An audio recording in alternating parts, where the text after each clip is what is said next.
Hey, it's Dr. Meredith Watson, the unapologetic therapist, creator of the Phoenix Therapy Method, psychoneuroimmunologist, founder of the MACSJC Foundation, all the things. We're going to talk about the saboteur to the seductress, and I'm all caught up in my cords. Most of this is about how you go from sabotaging yourself, the limiting beliefs, to being seductive and being loving to yourself and speaking to yourself the way you would speak to your best friend or the way you would speak to someone you love and care about, and the way you speak to your children in a loving, compassionate way, understanding and not trying to tear them down and sabotage them. And one day I had to make a decision to decide, and I made a vow, an actual vow to myself, that I would start believing in myself. And that wasn't easy. I don't know how easy it is for you guys, but it wasn't easy for me at all. I grew up being called that so for I was told I didn't speak well. I felt unwanted, less than, and it got to the point I didn't recognize myself. I didn't even know who I was or what I was doing. I woke up one morning, hated that I'd made it through the night. And one day, after years of therapy and crying and feeling alone at the bottom of this dark garbage can, I finally picked myself up, dusted myself off, and I decided I wanted more.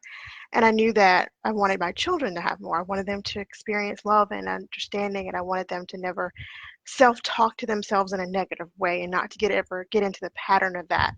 But in order to teach them something, I had to do it. I never followed the philosophy of do as I say and not as I do, because my children are anything like me, they're a visual learner. And I've got this tape that's rubbing against my arm, but I had to reprogram my brain. I had to reprogram the way I spoke to myself internally versus the way I spoke to myself when I looked at myself in the mirror. And it was really difficult because you have to understand there were years of verbal abuse and years of tearing myself down and other people tearing me down and looking for love outside of myself and trying to obtain all these things that I wanted outside of myself. And then there's 25 years of addiction that almost took my entire life.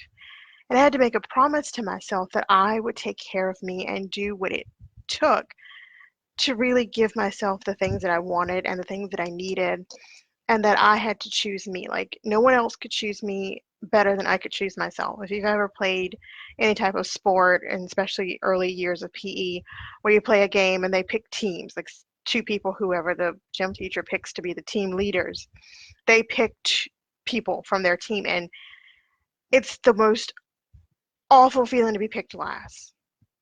And if you carry that into your adult life, your teenage life, you're going forward, it feels like sometimes you're the last one chosen in life. And it's an awful, debilitating, terrible, gut-wrenching feeling, but you have to remember to choose yourself. There's this quote I read in a book years ago, and it said, "She always had a place with herself. She just forgot." We are our own ride or die, soulmate, best friends, because we're the only ones that have been through everything with us. We've been in this situation in our own shoes our whole life. And I really care deeply about what I teach my children and what I do and how I live and what that means and what I'm teaching her. I don't want her to ever think that misery is normal and life is hard, and things like that just aren't the things that I want to teach her. But if you've ever been told all your life money's hard, life is hard, you don't get to be happy, you don't get joy, things don't go your way, it's always going to be what it's always going to be, Murphy's Law and all that garbage, you have to reprogram those thoughts. And a lot of those thoughts manifest themselves into physical pain, which is what I do. At the core of what I do is helping people understand how their thoughts and their mind impact their immune system and their life and their pain. And some people think it's woo, but it's scientifically proven. There's actual science behind how your mind and thoughts heal you or make you sicker. There's people who take placebos, and because they believed that it would work, they got better. There are people who didn't believe that something would work out, and it didn't. And I'm sure you've heard of people who've had tumors, been on their deathbed, and miraculously they come back because they changed their way they thought about things and the way they were giving their energy to whatever it was they were giving their energy to transmute that energy into something positive and healing. And I had to remind myself of the good I came to do in this world, and that I didn't want to leave without making a positive imprint. And that's why I do what I do, to support people to understand how their thoughts and mind impact their immune system, their life, and their pain. And I'm not a stranger to pain. Like, I understand that pain can completely usurp your life. And it's important to remember that life isn't supposed to be this thing that you just drudge through, that you just tolerate through, that you just walk through like you're walking through wet cement. Life is supposed to be enjoyable and wonderful, and you're supposed to make an impact, a positive impact on the world. That's so important.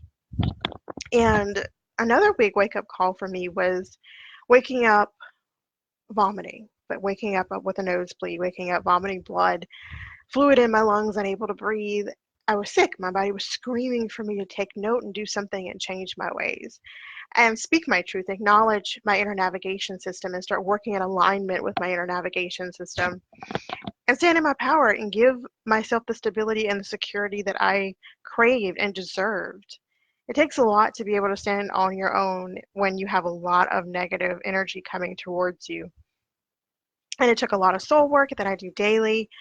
And it filters into the work that I do, the way that I help my clients, because a lot of people don't believe in the work because they're afraid, like they don't know who they'll be without the pain, without the drama, without the toxicity. They're accustomed to that. They're used to that. So what if it's not there? What do they do? What do they fill that hole with? And a lot of people go into addiction for that same reason. They're trying to fill a hole to feel whole. And inevitably, you have to decide how you want your life to go, what you want to do, how you want to live. And inevitably, there comes a point in your life where you have to make a colossal decision. You have to go, and you come into this fork in the road. You have to go left or right, straight, maybe, whatever your directions or options are. But you have to make that decision about what you want to do, how you want to live, and where you want to go forward. And this week was really hard for me. I still have 3 more weeks to go, but I'm teaching a class and I'm also incorporating client calls, and it's like my whole day is full. Plus, my daughter starts back to school soon, and doing all that, and it's a lot of work, and it's a lot of anxiety that's implanted into what I'm doing. But I had to make a decision that I couldn't let it usurp my life. I couldn't let it take over. And I started to figure out how I would do the energy work and how I would do the regular work and how I would do the mom work and the mom journey, still have time for myself, and make these massive shifts because it's important. And inevitably, clients started to come out of the woodworks because they can feel that energy and they want that life where they're happy and they have orgasmic pleasure in all areas of their life. They're tired of suffering and pain, tired of tolerating through life, tired of walking around like they're walking through wet cement, and they're ready to shift and change and rise above and grow. And that's incredible and that's important. And when you see shifts in yourself and in others that you're having an impact on their life, it is a gratifying work that you know that you're doing. And I look at my daughter and how she's growing and evolving, and it reminds me that I still have work to do. She still has her whole life ahead of her, and she feeds off of the energy that I put out into the home, into the life, and things we do. And it's extremely possible to have the kind of life you've always dreamt of, the one you journaled about, the one you scripted, the one you wanted. That's possible.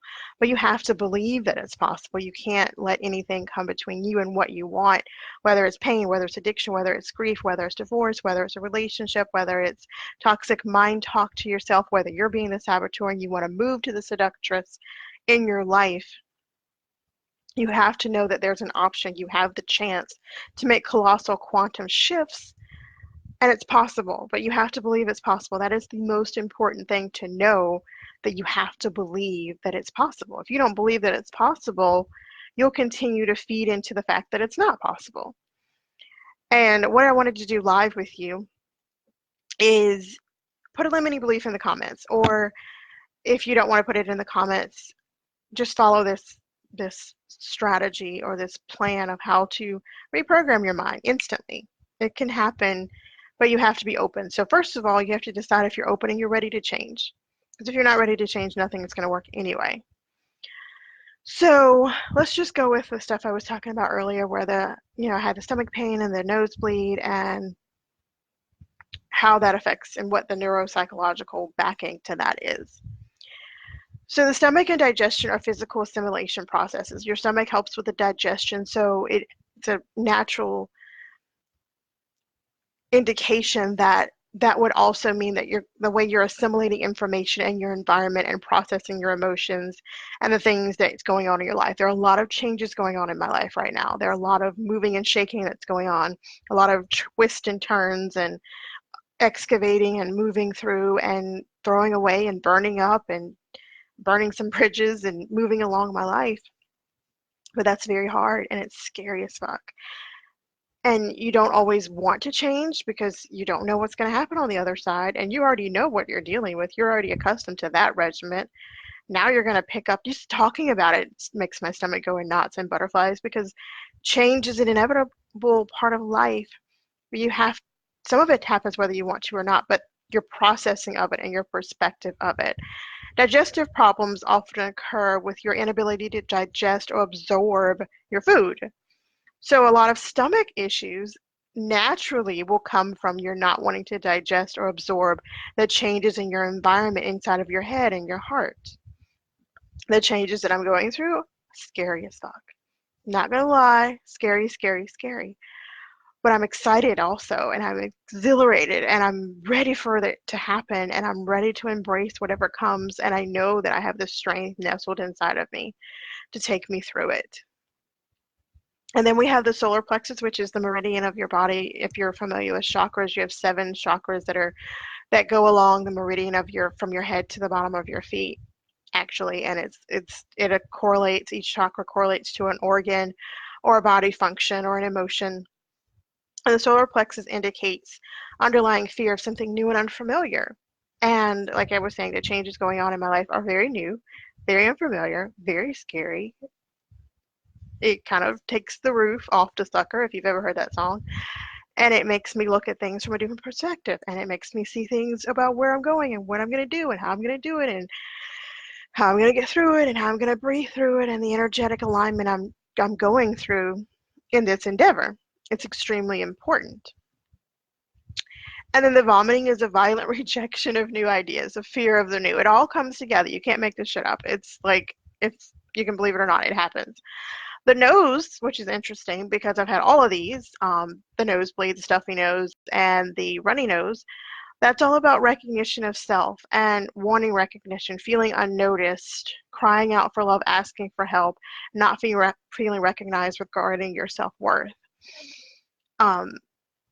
It's a lot of work to homeschool, and it's a lot of work to be a single parent. It's a lot of work to try to live a life that your child can look back and not regret they were born to you and they chose that life with you, even though they have their own journey and their own path and their own lessons that they came here to learn. But when you don't feel worthy and you don't feel acknowledged and you've worked very hard and the recognition isn't coming, you have to remember that the best recognition you can receive, of course, who doesn't like a nice raise or a nice pat on the back? But when you're looking inside of yourself and you know that the love and validation, acceptance and belonging is coming from inside, you don't necessarily crave it from the outside. And then there are those that, let's just take the example of you come home and your house is a mess. Your kids have just thrown it to smithereens. Your mate is sitting on the sofa looking at the mess as if it's not there. Dial that back. You've cleaned it. You thought it was going to be clean when you came back, or maybe you didn't have any expectation that it would be. But having all of that hard work devastatingly just blown to smithereens, of course that would upset you. But it could also dial back to not feeling appreciated and not feeling your work is worthy and not feeling like what you put in is being reciprocated and respected and honored. Everybody wants their work to be honored and they want to feel good about the effort they've put into something. Why would you do something if you don't want to see a positive result come from it? And growing up, I had a very strict upbringing. No regrets. I mean, not that it was my decision, but it was in a way. But I asked my grandmother one day if she cared about my happiness, and she said no. And it was the most life-altering moment in my life because her youngest daughter, who's kind of a tyrant, said the same thing. No, I don't care if you're happy or not. I just want you to follow the rules. And I remember thinking I would never tell my child that I didn't care about their happiness. I would never tell my child they're following the regimen, the rules was more important than the very inner joy that they deserve. So having to unwind that and remind myself I deserve pleasure, I deserve joy, I deserve peace, I deserve, it is my birthright, came over time, and it's still something I have to remind myself of, because it's easy to get into that spiral that life is just drudgery, and we just have to follow the rote and repetition. We keep going on this, spinning on this wheel, and where's the joy? Where's the excitement? Where's the peace? Some people don't know that, and they've never known it, and they think not having it is normal. It's not. Sometimes it seems like everybody's having more fun, they're more free, they're more happy, they're more rich. I don't believe anybody has anything that they didn't consciously think they deserve, whether it's good or bad. And you have to reprogram your mind to know that just like the things that you don't like are occurring in your life, you reprogram that, and it's possible. And I keep saying that because I think that most of why people don't have what they want is because they don't believe it's possible. And sometimes you make a decision and then later on you regret it and you feel like you have to stay in that decision because you made it. How can you blame yourself for making a decision without information that you now have? You can't blame yourself for not knowing what you didn't know. And when you get new information, you make a better decision. You know better, you do better. And a lot of people stay in relationships and situations because they're like, I made a vow, I made a promise, I decided. But you made that based on information that you don't have now. You can rechange, you can change it, you can revamp. And it's scary, but it's possible. Was it more fun to sit in misery for the rest of your life? I don't get that. I never understood that philosophy. You make a decision and you have to stick with it even when you have new information. Like that's how creations and experiments have come to be, because people kept testing and testing and testing until they found what they were looking for. But what if they'd stopped and said, well, I already tried. I made a vow to do it this way and I did it and I'm not going to make any changes. We wouldn't have so many of the things we have now. Or what if people just stopped trying and they were just like, well, we didn't have it all these years before. It's okay. We don't have it now. We can just go on the rest of our lives. What if people didn't keep evolving and growing and doing? Where would we be? Apply that to your life. Narrow and zero in on that in your life. What if you stop trying? What if you stop wanting more and going after it? Where would you be? Do you want to be 10 years down the road in the same amount of pain, doing the same thing, living the same way, being miserable or 10 times worse? I can't imagine. I can't imagine. But some of the more bioenergetic ways I help people heal the solar plexus, especially if they're having these types of issues, is to get out in nature. Get out in creation. Ground yourself. Diffuse some essential oils, lavender, rosemary. Incorporate yellow into your life. I think there's yellow on this shirt. Oh, I think it's on the bottom of the shirt. And realize that it's really okay. You don't, a suffering victim story isn't required. Like you can catapult, you can quantum leap out of the muck and mire that you're in. You can make a decision. And I really hope all this time I haven't been on mute. Find time to think about it. I really don't believe that suffering, you have to suffer in order to feel like finally you get to have a good life and the things that you want. And it's even as far back as in Bible times. Jesus suffered all those years and then he was tortured. And then after that, he got to have this incredible life sitting at the right hand of his Father. The story, whether you believe in the Bible or God or anybody else or any higher force than yourself, the story is still the same. You have to suffer first and then you get the reward. That is bullshit. That is awful. What if you don't make it? Then what? I would rather have a little bit and have a lot of joy, have a little bit of sorrow, have a bunch of joy. And like a sandwich, you know, like when you're telling somebody bad news, you sandwich it, or maybe you should or try to. Good news, bad news, good news. Some people don't know how to tell good news. Some people don't know how to be positive. That really breaks my heart because life is not supposed to be miserable. I just don't believe it. No one can convince me that life is supposed to be miserable. I don't believe it. I refuse to give in to that. But that's one of the things I help my clients with, overcoming pain, whether it's depression, whether it's physical pain, emotional pain, addiction, grief, psychological pain, your business isn't growing, whatever pain you're in. My practice is devoted on pain management, pain relief, pain reduction, mind, body, soul health, mental and emotional health. We're accepting clients. I'm so excited about that. And put up information in the comments. And we really go through this long, in-depth, full client evaluation and a recommendation series. I spend no less so far than 3 hours working through what in the initial consultation, working through my clients' pain so that we can really kind of put a dent in it from the start. Now that includes the time that I'm spending creating the recommendation series. But it's so interesting to me how things transpire and come to be. And that's why I do the work that I do. Getting to the root cause is so important because if you've ever planted anything, I don't do that because I kill the cactus. But if you get to the root of things, if you've ever tried to pull up a root or tried to pull up a weed, you have to get it at the root because it'll keep growing back. But once you get to the root, then you can really work at it and really excavate and change and regrow and do all the things you want to do. And it's extremely important to get to the root of issues. And we also go through follow-up regarding the evaluation and the recommendation series. So it's not just a one-stop thing. You can continue to work with me and get follow-ups. And it's important to work with someone who's been there, done that, wants to cut the red tape, wants to expedite time for you, wants to catapult your progression and your healing. And that's what I love to do. I truly believe that there's possibility to heal and to grow and evolve and rise above your pain. And it doesn't have to usurp your life. It doesn't have to take over. That's, like I said, why I got into the work that I do, to study how the mind and the thoughts impact your immune system, your mind, and your pain. I have tons of degrees. You can check them out. And it's extremely important to know what you're doing. And I know what I'm doing because I've seen the changes in my own life, my patient's life, and it's helped. It's catapulted. It has exponentially grown. It has quantum leapt. It has allowed us to quantum leap.